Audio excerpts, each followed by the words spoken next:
What is DYSJUO? We are the home for culture-defining brands, both ours and yours. 10 Over Surf Shop is more than a retail hub and event space. We're fully stocked with expert advice and shared stories. Stories in Longboarder and Wavelength Magazine, Europe's longest-running surf mag, connecting brands to ocean enthusiasts globally.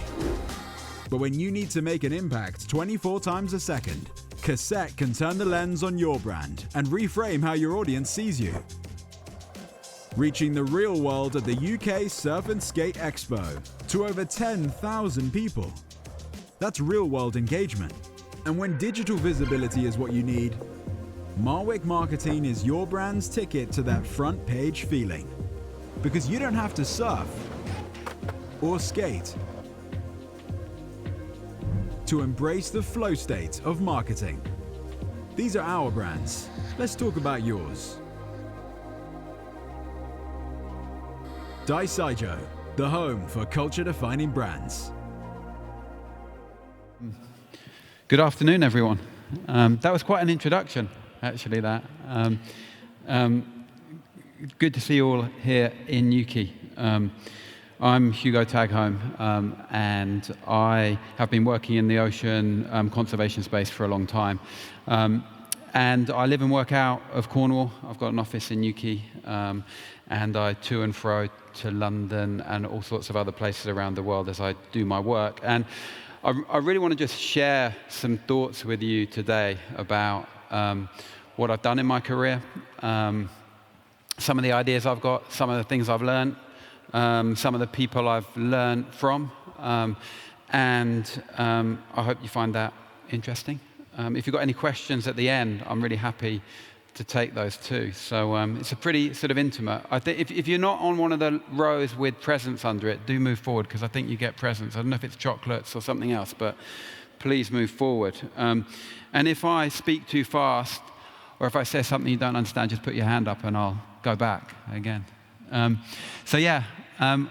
I started my sort of love affair with the sea as a little kid. I used to collect everything I could as I traveled coastlines around the UK and further afield. My Bibles were books around, shells and sea life, as many kids have. That's really what got me connected with the sort of saltwater in the first place. Sort of embarrassingly, I had a collection in my bedroom of shells and corals and different things that I was given or I had found, and all labeled up, all laid out like a museum. And in, I think it was sort of second year primary school, my class did a school visit to my room to have a look at that collection of stuff I had found. So it's sort of pretty corny. So that's really where I started my love affair with the ocean, with salt water. I put blood, sweat, and tears into finding everything I could and understanding everything I could about the coastline, particularly in the UK. I'm an old guy. This was before sort of regular sort of air travel and movement around the world as we see it today. And so the south of France was probably the furthest I used to go ever to see the sea, and that fascinated me enough. And then later on, I found sweat in a different way and salt water in a different way. I fell in love with various sports, including surfing. I'm by no means the best surfer in the world. I'm actually far, far from it. It's a really odd sport, I think, the surfing sort of paradigm. For some reason, people think that if you start surfing and you start on the amazing beaches of Newquay, that for some reason you have to be on an escalator to then end up surfing the Cribber or Nazare or somewhere else, and you have to keep moving up. But it's perfectly fine just to keep loving 2-foot waves or 3-foot waves or 4-foot waves. We've all got our own limits, our own our own thing, our own flow that we want to find, and that's where we put our own sort of focus and attention. And so I fell in love with not just surfing, but running and swimming in the sea and doing sort of biathlons and triathlons, and that's really what keeps me ticking. That sort of internal chemistry, the sweat that I put into not just work, but also into sport as well, and the two things really work hand in hand for me. I want to sort of tell you about my career and how I got to where I am, which is a bit of a sort of a convoluted journey, really. as a kid, as I told you, I was so fascinated by wildlife, and I studied the sciences, right through A-levels. I thought I would end up being a vet or a marine scientist in a pure form. But that went to one side with a trip I did to the south of France when I was 16 by myself, surfing, and I fell in love with the culture of France in a really, really big way, and ended up getting hijacked by French people into studying French and philosophy at university, which seems sort of weird now, where I've ended up actually doing what I sort of set out to really do. But I started my career in one of the most sort of ethical PR companies in London, working on big sort of charity accounts, on some really interesting sort of media accounts, and learning from some of the best in the trade. What makes a story, how to sell that story, how to capture hearts and minds, and I learned. It was a time that we didn't have social media, we didn't have email, we didn't have the internet. It was all fax machines and pages. I remember feeling amazingly cool having a pager on my belt, and my boss would text me on the pager to ask for a latte, and I'd get that latte. But I learned by just watching my boss. And one of the really important things in anyone's career is the people who take you under their wing and believe in you and give you their faith and give you the opportunity to move on. So meeting people along the way has been so important. And to anyone who's starting out their career, who's here today, really thinking about those mentors or those people who can help you move forward, who's really believing in you. That's been so important to me. And it only needs to be one or two people in your life. You might be lucky and have 3 or 4, but you only need a couple of people like that professionally, outside of your family, outside of your friends sort of network, who can really help you get into the right place. And I'm really grateful. I'm going to tell you about a couple of my mentors today. I was really lucky enough to go and work with Sarah Brown, Gordon Brown's wife, for a long time, who became one of my mentors. And I learned a huge amount from her, watching how she operated with people, learning how she communicated with people, really, really thinking about what made her successful. Sadly, I started working with her when she founded her children's charity because of the death of their first daughter, Jennifer. So we did a lot of work with a charity called Piggy Bank Kids. It's now called Their World. Working to give young people the best start in life, from before they're born right through to their teenage years. And that really inspired me. I spent 5 years working with Sarah as program director for that charity, in and out of Downing Street at a time that was perhaps more palatable in terms of politics than we have today. I got to meet lots of interesting people, listen and learn to lots of interesting people. And so I'm forever grateful and indebted to Sarah Brown for what she gave me and the opportunity she gave me to build my career, to meet some good people, and maybe meet some less good people, to have some funny sort of experiences. I remember once she called me, we were at Labour Party conference, and she called me and said, you've got to come and see us at the hotel. I was like, okay, I'll come. And I went and walked into the sort of the meeting room, and it was Gordon and with Bono, and that was. I'm rarely lost for words, but I was really lost for words, particularly Bono's hair, which is sort of very bizarre, more than me, but very bizarre. And I left as a passionate sort of environmentalist and surfer. I needed to move on. I loved working with Sarah. I loved working around the sort of centers of power and some of the people that I could collaborate with.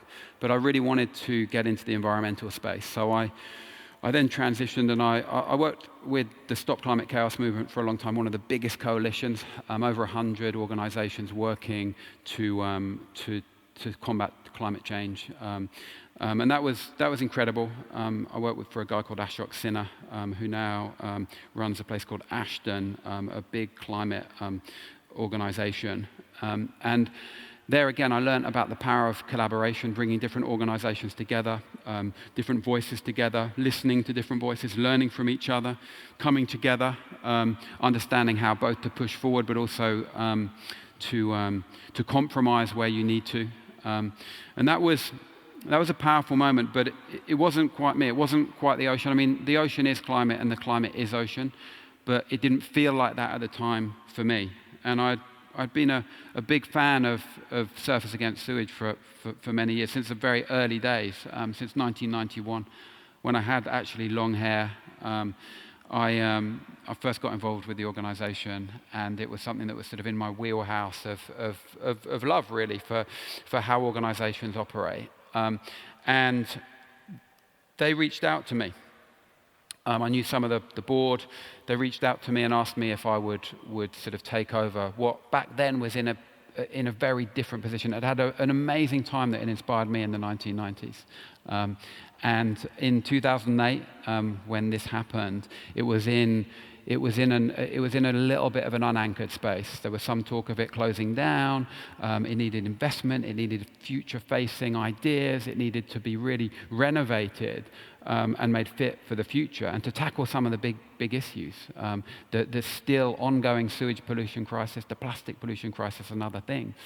And so I went in. I remember day one being actually pretty shocked. The office had piles of computers actually in the middle of it that had never been recycled. I had a desk that had lots of letters all crunched up and scrumpled, and I thought, right, how do we do this? And I sort of rebuilt it from scratch. It had never been a charity, and we immediately made it into a charity so we could access more funding, bigger funding, to create more impact, to build brilliant products. That sort of blood, sweat, and tears of entrepreneurialism that you really have to have. You have to be able to commit everything in those situations to making something a success. And you have to take the risk and make the sacrifices. And you'll always have critics. I had many critics at the time who said, look back, not forward. And I always wanted to look forward. It was about what we could do next. It wasn't about creating an archive, a museum of the things that I did love from the 90s. It was about actually moving forward to things that we needed to do. And as a charity and a marine conservation organization, it was about doing the new things. You know, what more could we do? How could we create more impact? How could we tell the story in a better way for people? How could we engage more people and listen to more voices from around the coastline? Not just Cornwall, but right around the country, from Land's End to John O'Groats, covering the whole country, building agency for people in every corner of the country. Not just surfers, but surfing is the lifeblood of that organization. That is what it was founded on. But for anyone who loves and uses the coastline particularly, and the water more broadly. So I spent 15 years doing that. I started with just a handful of people and left it hopefully in a much better state when I left in 2022 to my successor, to be able to really keep forging forward. I think you've always got to try and take things on and put all of your effort in to leave things in a better state than you found them. And I can safely say, I think, that I did that with SAS. I left it with a healthy bank balance, a mission and a vision and a strategy for success on water quality, on plastic pollution. And it was incredibly fun. I got to meet lots of important people. I got to work with amazing volunteers, even more importantly, and empower people around the country. And that's what inspires me, not just the environmental mission, but also the people that I get to meet, the people that believe in me, the people I get to influence, the people that I get to help. I love giving people the opportunity to work on things that they love, listen to their voices. So it was great. But I had, in the last few years of SAS, I'd started to get a little bit itchy. My vision was always more global than national or local. I really wanted to do more around the world. I was already starting to do that. I had founded the Global Wave Conference movement through SAS. I'd started to work more collaboratively with organizations around the world, particularly in the States, on marine conservation issues. And so I had this itch. And sometimes you know when you've just got to move. And I had a mentor, a guy called Mac, who I said, look, I can't be at SAS when I'm 50, and I turned 50 at the beginning of this year. And literally the moment I said that to him, well, about a month later, an opportunity came to me, and that was in the shape of Oceana. And Oceana is the world's biggest marine conservation NGO focused solely on protecting and restoring the ocean. We work in 10 countries exclusively with offices, and then we've got an office in the EU as well, 27 countries. Incredible people around the world. I'm so proud. I've just come back from America. I was in New York earlier this week with my colleagues from around the world.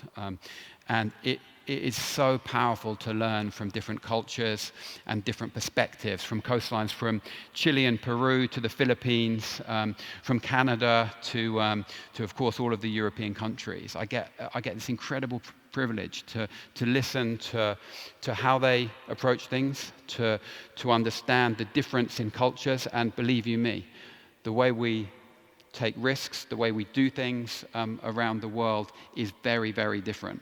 And it's great to step back and challenge yourself on what that really means. It's really annoying to have an iWatch that's ringing. An Apple Watch, sorry about that. So yeah, it's really important to me. It was really important to move to the global perspective. We've got a head office in Washington, D.C. We have an incredible board of directors, trustees, some of the best fisheries and ocean scientists in the world, and an amazing network of people around the world, and are very focused on impact. It's not just about noise. It's not just about sort of performative campaigning. This is about actually driving policy change that will protect and restore the ocean.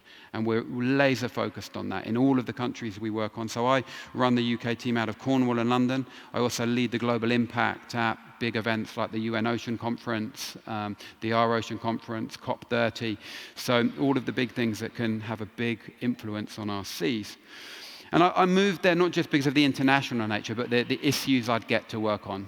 I had spent the best part of 15 years talking shit and talking about plastic pollution. I loved that, and I think the sort of track record speaks for itself. And we'll talk a bit about some of the things I did at SAS today. But I wanted to work on the energy transition, challenging the fossil fuel industry and making sure that we're looking at the sustainable way to move to cleaner forms of energy. We've got the government in court at the moment on licenses, new oil licenses that have been granted by the previous government, admittedly, for oil developments within marine protected areas, which is just a shocking indictment on the way we treat our seas in the UK. This was a great moment earlier this year at the end of March. Some of my team here, I've got an amazing team of people who I couldn't do any of this without. I'm really challenging the government at the top level on what is their flagship policy. And that feels good because we're standing up for the planet and standing up for what's right. And we've got, the moral victory already. And I'm literally waiting for the results of that. Win, lose, or draw, we've got a pathway to keep pushing this campaign forward. I also really wanted to work on marine protected areas. My view is whatever happens in the marine space at the moment, actually, as it were, fencing off metaphorically parts of our sea to stop big industry, whether it's big industrial fishing, oil and gas, the removal of aggregates, those heavy industries that literally decimate marine environments. We've got a new threat coming, both in national waters and the high seas and deep sea mining. But working on marine protected areas and on the 30 by 30 agenda, and for those of you that don't know, the world and world leaders are basically focused on protecting 30% of land and sea by 2030, but they're not doing that well on it at the moment. Very little of our sea is actually protected from these industries. So I wanted to put all of my effort, all of my focus on those big issues, and others too. We cannot have healthy seas if we don't tackle industrial fishing too. We're not anti-fishing at Oceania, we're actually pro-fishing, but pro the sustainable small fishers, generally under 10-meter boats, the types of boats we'll see around here in Newquay and around Cornwall and around the UK. So we're against the exploitation of the sea on the industrial level. And when I went into SAS, and what I do in all of my jobs is actually really building great products and bringing new things to the public. I sort of got criticized for this at the beginning in the sort of charity space. Really thinking of a charity as a commercial entity that builds things to give to the public, to empower the public, to have the right conversation, and build things that people really like, that are useful, that give them the right data, that give them influence and power, that they like to use, that are fun to use. All of those things, really putting that energy, that sweat again, into making those things happen. So here's just a few things that I've done with Oceania. Of course, new sort of reports exposing data on industrial bottom trawling, for example, tracking oil spills around the UK and the North Sea, particularly you'll see on the centre map there, all of the oil spills are happening every single day, out of sight, out of mind, but we're the ones breaking that information first. The the one on the left-hand side there is actually a marine protected area just off Cornwall, and those white lines within it are all the scars of bottom trawling from last year. So you can see that marine protected area is not protected whatsoever. Building a new movement on oil and gas. We've got about 60 organizations that work with us on the marine opposition to new offshore oil and gas around the UK. It's not like the States. In the States, you can often see rigs from the coastline, particularly in Florida, but here they're all very far away. And so people think it's not happening, but it's happening every day. Things at SAS, I'm going to talk a bit about information and products that we founded at SAS that really changed the paradigm on water quality, and particularly the Safer Sea Service, which without what we did in 2012, the sewage scandal that you're seeing today wouldn't be so visible and so prominent. And then having fun with it too. Products in terms of sort of marketing and the aesthetic of design, really putting in a strong focus on the aesthetic of what an organization looks like, of the stories you tell, of the images you use. This is an interesting one actually. With the litter or the plastic pollution on the surfer.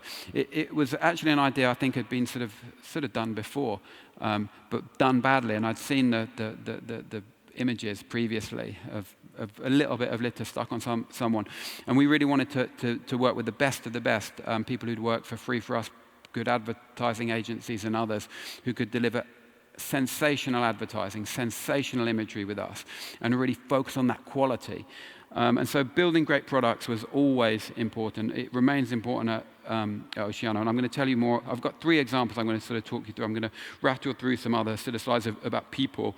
We've been really working closely with the climate movement on the issue of oil and gas around the UK. And there's some incredible activists at the coalface we get to work with. People from the streets of London to the coastlines around the UK, all opposed to new oil and gas. This was a couple of summers ago. I think Matt Arney, who's in the audience here, took this photo. It was an amazing day, a real diversity of people, a diversity of voices, and that diversity gives us such strength. I think, in terms of the diversity, it's like a coral reef. A coral reef is made up of all of these diverse organisms that have their specialist role, that come together to create one of the most powerful ecosystems on the planet.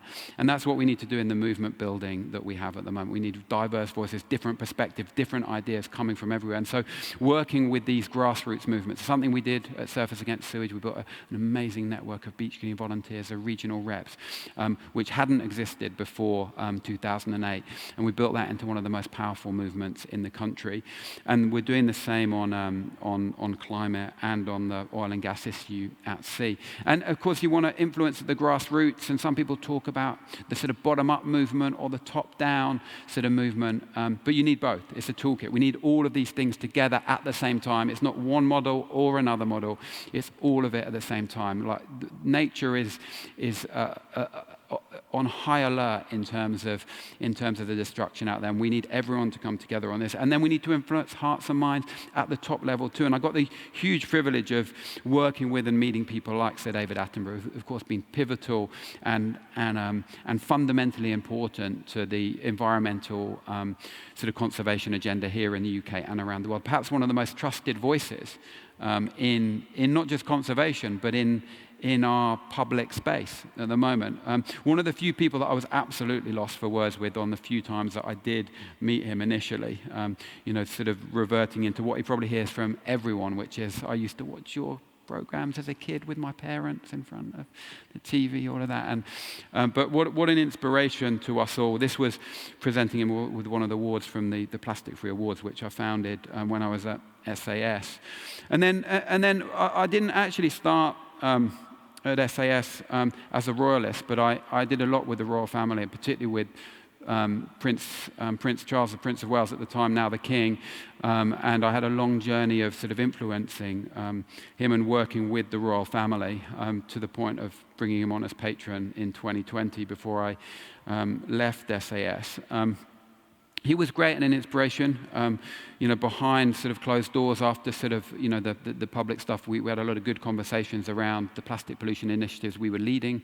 I accept that the royal family isn't for everyone and much maligned at the moment, but he was genuinely interested in using his influence to shift the dial on some of these things. So I was grateful for that opportunity. But all of it, for me, has always come back to my sort of love affair with the saltwater that's out there. The surfing, I'm a surfer, definitely prefer sort of 3 or 4 foot than sort of 30 or 40 foot. But this was actually, I think Matt also took this photo. So sorry, I haven't got the credit on here, but that's just a live credit. This is actually from Port Tagholm, which is one of the sort of the beaches at the epicenter of the original Surfers Against Sewage scandal. I think they called it Port Tampon back in the day when it was first founded in 1990. And I'm going to start by talking a bit about the sewage scandal, which actually is not new at all, and it all predates Surfers Against Sewage. It predates all of us. Actually goes right back to my hometown of London, and the Great Stink of London in 1858, which was when there was so much sewage and industrial effluent going into the River Thames that it was creating a horrendous smell. It was making a lot of people ill. It was horribly polluted. And of course, the River Thames runs past the Houses of Parliament. And apparently the reason they have such a long summer recess is because of the Great Stink of London. They literally couldn't bear the smell of the river when they were in Parliament during the summertime. They tried everything. Heavy curtains to block out the smells. I think perfume-infused curtains to block it out. But actually, they needed to invest. And they passed new legislation in Parliament to actually build what still stand today, Bazalgette's amazing sewer system in the centre of London. I had the opportunity to go down into the sewers to have a look many years ago. It was one Monday morning. I remember it really vividly being lowered down into the sewers. And it was sort of weird because I was being lowered down after a Conservative MP and a Daily Mail journalist. And it sort of felt that it was natural that we were sort of in the gutter, like with them. And they got new legislation passed to build that sewer system. And it actually, I understand parts of it function much better than modern parts of the sewer at the moment. So it showed there was this public outcry around the Great Stink. People were sick of getting sick. People were upset, of course, about the daily stink. And politicians were too. And they reacted to it by passing new legislation that forced the investment by the water companies, or the government at the time actually, to build this incredible new sewer system. The same happened in 1989 when new European legislation came in that forced the then newly privatized, which was a bad decision, water companies to invest in sewer systems around the country because of that legislation that came in from Europe. So legislation is so important in terms of driving change. And we came in and we knew there was still a problem, despite some of the progress in the 1990s, or supposed progress. We knew there was a problem. We were seeing that problem. Anecdotally, we were hearing about it still back in 2008 when I started. Some people said, there's nothing to see here, the sewage issue is sorted. But we knew there was a problem. And this is another one of the images from that litter sort of series. We had 3, a radioactive surfer, a litter or plastic pollution surfer, and then this shit surfer, basically. And this is actually one of Cornwall's best surfers. I'll never name him when I tell this anecdote, but I said to him, come, we're going to go and do this shoot. I would really like you to model for SS. We're going to do an amazing campaign, and I want you to be the star of the campaign. He was like, yes, definitely, 100%. That sounds really cool. We had a great agency and great creatives working on it, and I was like, this is going to be good. And then we turned up, and he had 2 of the loveliest creatives there. There was super camp guys actually, and they had this bucket of stuff. It was actually, I think, wallpaper paste with brown colouring, and then these sort of turds basically. And he looked shocked, and he put the suit on, and they were slapping it or saying, apply more shit. And you can still see in the one eye that's visible, you can see how much he hates me in that eye. You can just see the hatred as he stares at me because of that. I think he's forgiven me. And he sometimes surfs with my son and lets him have waves. So that's good. But yeah, it always makes me laugh to think of that. And people said to me when we issued that photo, they were like, it's not that bad. There's not that much sewage in the sea. There's not that much sewage in the sea. You're having a laugh. Even people who had campaigned on it in the 90s said, like, there's nothing to see here. And I said, yeah, there's definitely something to see here. And this is a sewer overflow, as it were. And we knew that there were 30,000 around the country on our rivers. Sometimes directly pumping out to sea, sometimes into rivers that go into the sea, all of that stuff. But we needed, we sort of had the smoking gun, we didn't have the evidence, but back in sort of 2012, we started it. We built the Safer Sea Service, originally called the Sewage Alert Service, to expose that. Starting with one beach, actually Port Town, then 2 beaches, then 5 beaches, then 50 beaches, then 100 beaches. And even when we had dozens and dozens of beaches, people were still like, not sure, do we really need this? We had a passionate core who wanted the data, but we're still sort of breaking it. Sure enough, it's this that has driven the sort of debate, and we had taken it to that level when I left in 2022. The red dots on a map that you see in the papers so often, the red crosses around the south coast, and some of the hotspots, the southeast is really bad, the northeast is really bad, some of the really sort of frequently hit spots. Down here there can be some bad spots. I've sadly surfed and swum across many sewage spills in my time, but that data was so important. The media didn't really want to cover it at the beginning. They weren't that interested, but after a few years, the penny started to drop, that the privatization of the water industry had been a failure, and that they had built debt mountains.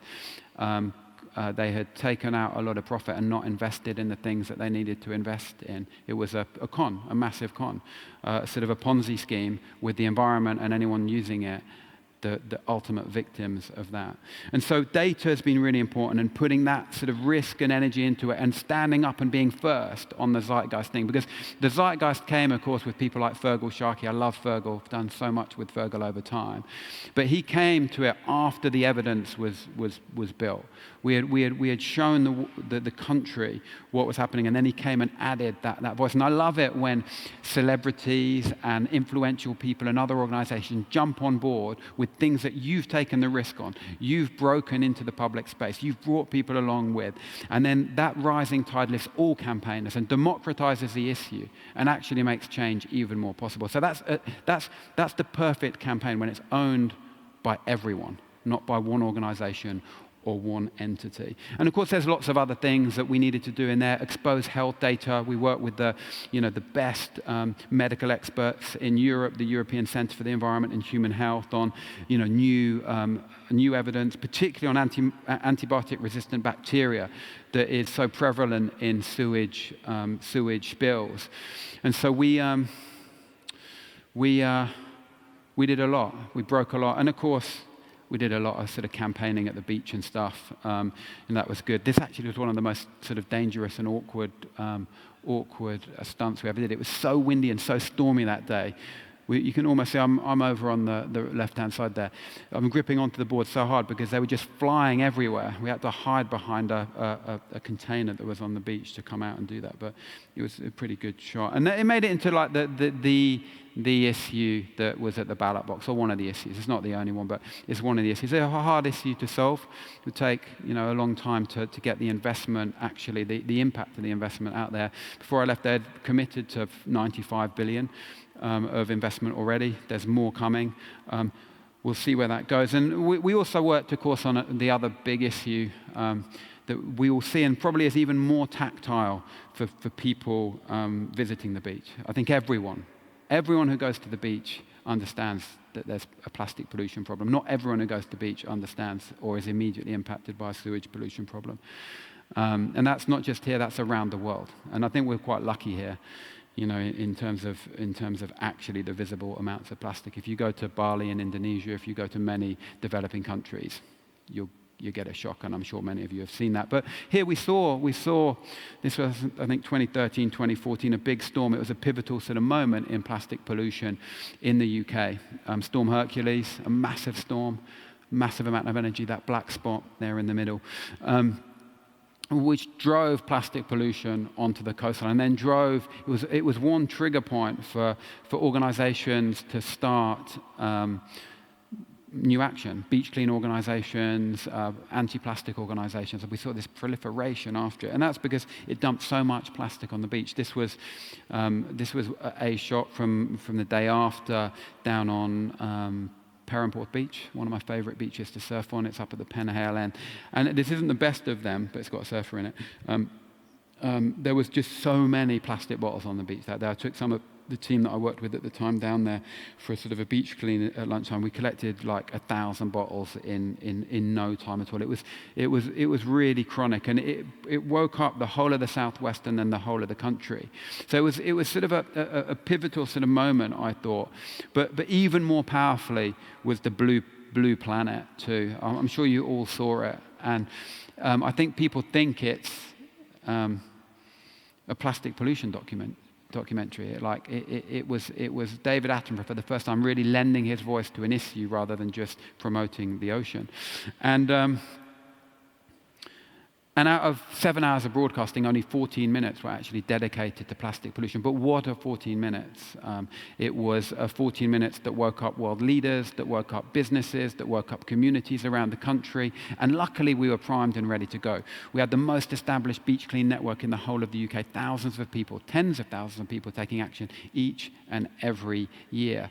I mean, that grew into about 200,000 people by the time I left. And that was an incredible movement. The catcher's mitt for action after Blue Planet 2. We had also founded the Plastic-Free Communities movement. I'm so proud of what we did there, empowering communities both on the coastline but in cities and around the country too, and taking their voice to Parliament on big bits of legislation, on things like deposit return schemes, on the plastic tax, on the 5p carrier bag charge, all sorts of things that we helped deliver in Parliament. That was a boat that we had built, a battleship out of bottles that volunteers collected around the country. The police hated us on that day. I thought I was actually going to get arrested as we drove it up in front of Parliament, and we had a whole flotilla of armed police come down, but I managed to talk them away from the edge there.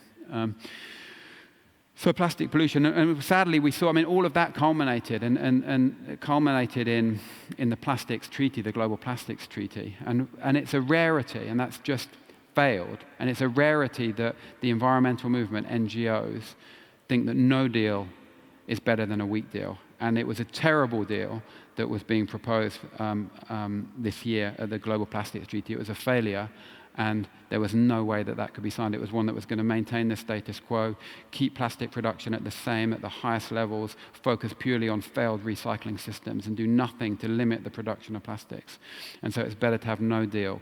But the fight is not over on that. And I'm going to move on to the fight that I'm currently working on, which is bottom trawling, which you will have seen again. It's become a sort of a zeitgeist issue around the country. And I always love working on things, and helping them get to that point to protect, some of the most important biodiverse ecosystems around the country, marine protected areas that are there because of the species they host, the ecosystems they protect, and their importance for climate, for people, for species, and for all of our future. So it's vital we protect them. And we've been working really hard on this, taking it to, of course, the national media.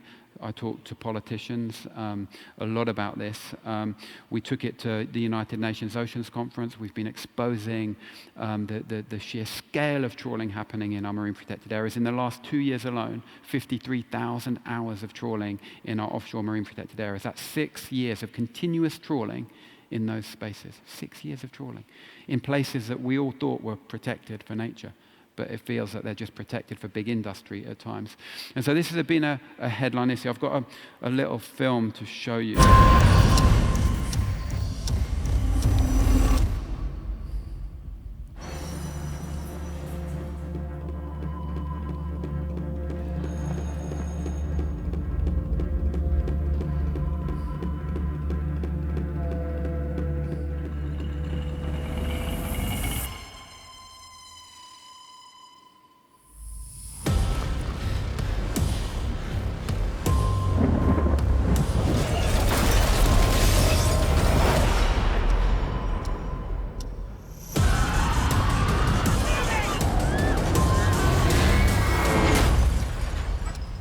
nothing left. It's all gone.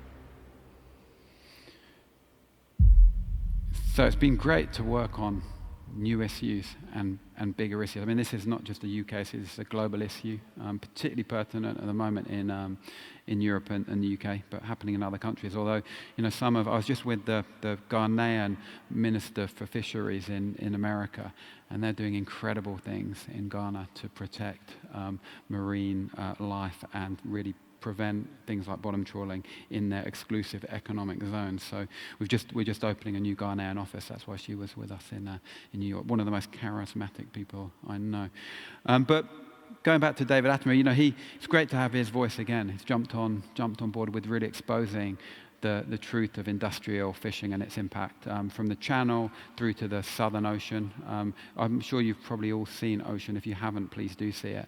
But it's pretty shocking, not just on trawling. I may be slightly desensitized to that because I work on it so much. But the krill fishery in the Antarctic is particularly distressing. They've got amazing footage of those trawlers with whales spouting around them. So a real concern. And you will have seen this footage too. This was some of the clearest footage that broke through into the political hearts and minds, but also enabled screenings in number 10 Downing Street and with royalty. And this is just an excerpt from Ocean. That this is happening. It has remained hidden from view until now.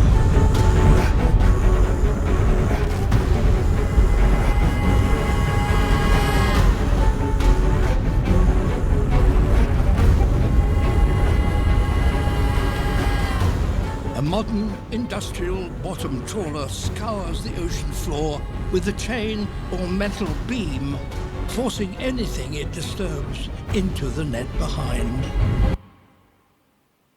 So one of the most destructive types of fishing, one of the most wasteful, so much bycatch, so many problems it causes. So I'm delighted that you know, David Attenborough and others have come on board. We took that to the United Nations Oceans Conference and made it the issue of the conference. Probably one of the biggest announcements was the government's intention to ban bottom trawling in 41 MPAs in England. So we're working hard, and we want to protect, of course, areas, you know, both inshore and offshore from this. We just had a really big result, actually, last week in Scotland. We were the lead organisation working on a similar consultation in Scotland on 20 MPAs that were exposed to far too much trawling. And last week we got the announcement that we've helped protect we've basically led the protection of 62,000 square kilometres of UK seas from bottom trawling. A really big victory, including the full site ban on bottom trawling in the UK's biggest marine protected area, the west of Scotland MPA. So this is a huge result. This is actually the biggest result of my conservation career. And we're very confident we're going to get the English ones over the line too, legally and from a policy perspective. That's another 30,000 square kilometres. So altogether, with what we've done in the last 2 years, we'll have protected over 120,000 square kilometres of UK seas from the most destructive types of activity. And that really gives me hope. Like when you're very laser focused on things, when you look at the policy that needs to change, when you use science, when you use the right types of advocacy, when you build the right products, when you engage the right people and talk to people from the grassroots to the top, you can really drive change. You've got to sweat it. You've got to put in the hours.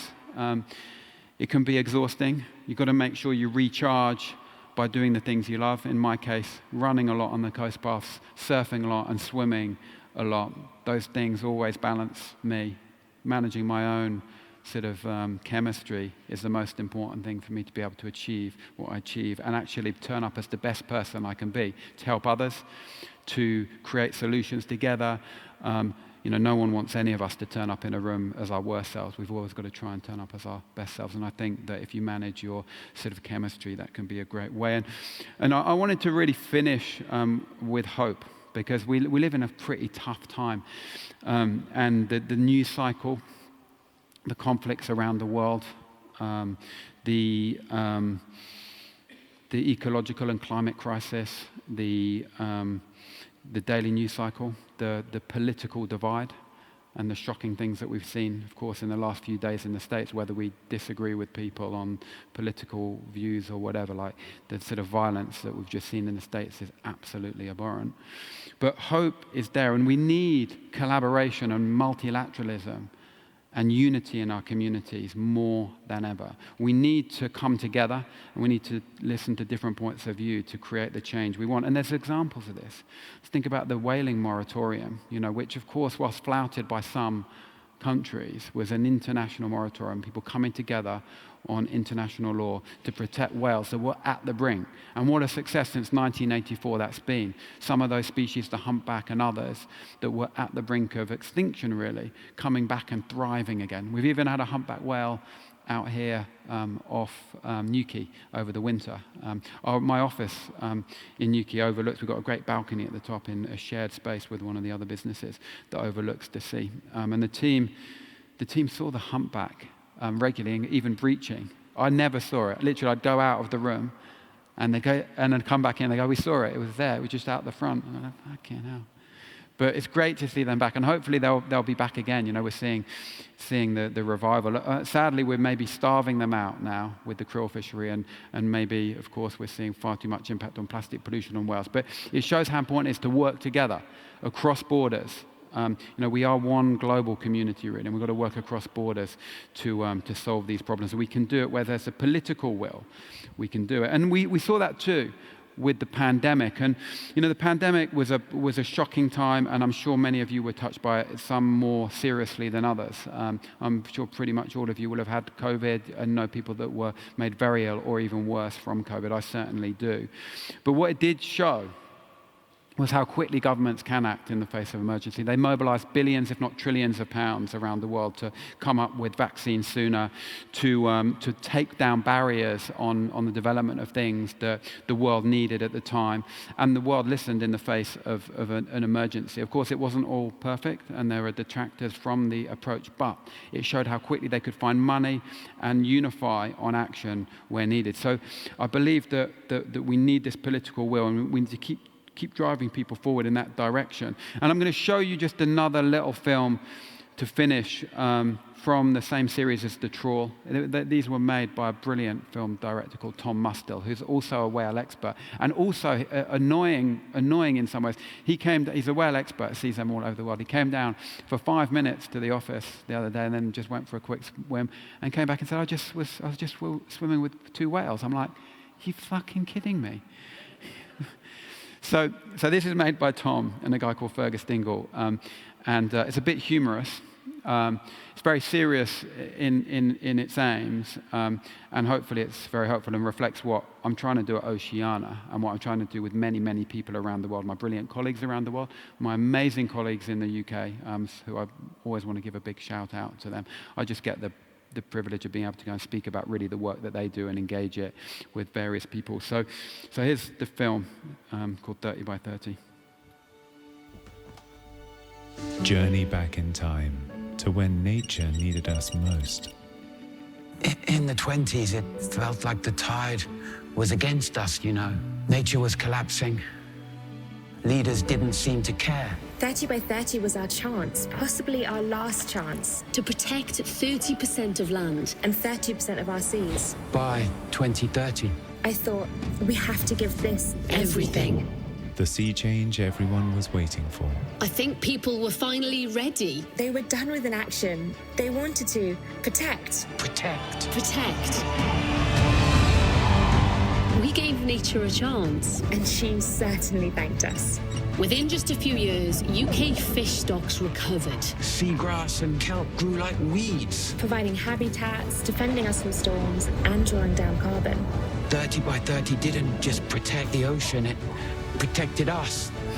We could be looking at a dead ocean today. But just look at it. It's full of life. We did that. Millions of us. We turned it around. 30 by 30, the turning tide.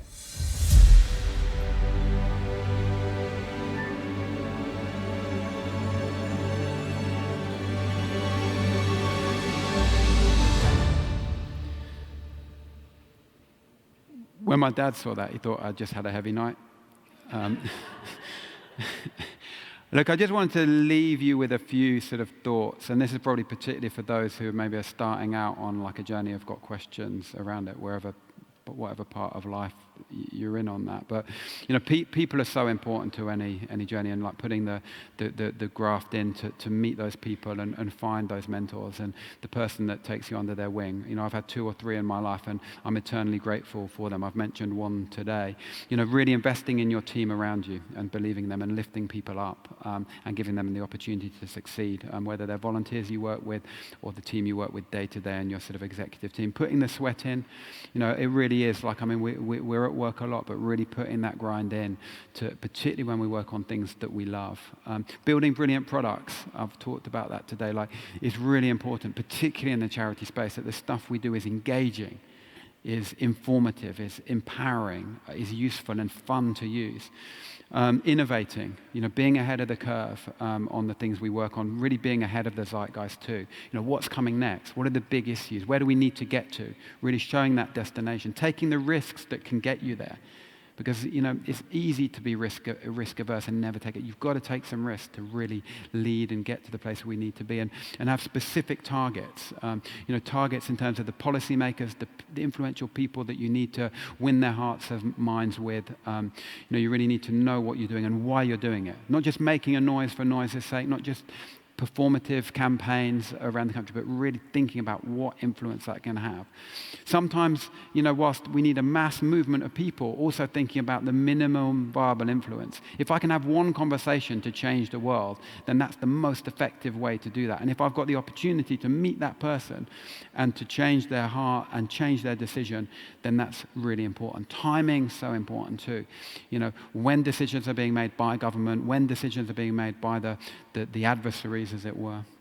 Bring the facts, make sure that everything we're doing, particularly in this era of the rejection of science, making sure we've got the facts to hand, that everything we do, the campaigns we do, are based in the science. And that they're scalable, that we can win not just for here, for Newquay, Cornwall, for the UK, but that we can win for the world. So we take everyone along with it.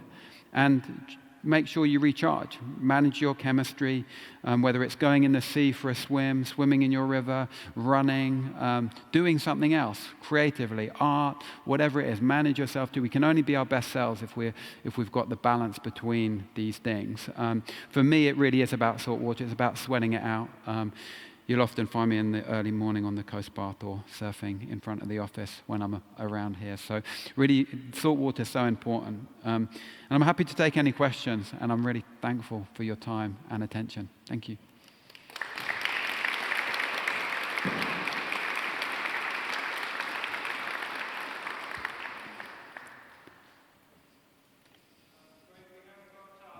We haven't got time, okay. Can we take one? It feels unfair not to take one. I was just going to say, what do you find the most challenging part of the role? What do I find the most challenging part of the role? HR. Thank you.